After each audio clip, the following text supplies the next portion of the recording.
చేసే పోరాటం ఎలాంటిది అంటే ఆత్మ సంబంధమైన పోరాటం. ఇది ఎదుటి వ్యక్తికి హాని చేయదు, ఎవరిని బాధ పెట్టరు, ఎవరిని దుఃఖ పెట్టదు, నోటి మాట చేత కూడా ఎవరిని బాధ పెట్టే పోరాటం ఇది కాదు. లోకంలో పోరాటాలు ఉంటాయి. తండ్రిని ఏడిపించి ఆస్తి లాక్కుంటాడు కొడుకు, అదొక పోరాటం.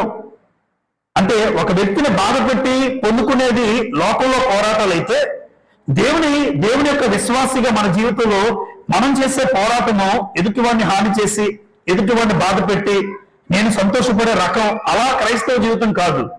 ఈ పోరాటం ఏంటంటే దేవుని కోసం బ్రతకడంలో పోరాటం, దేవుని కోసం జీవించడంలో పోరాటం, దేవుని కోసం నిలబడడంలో పోరాటం.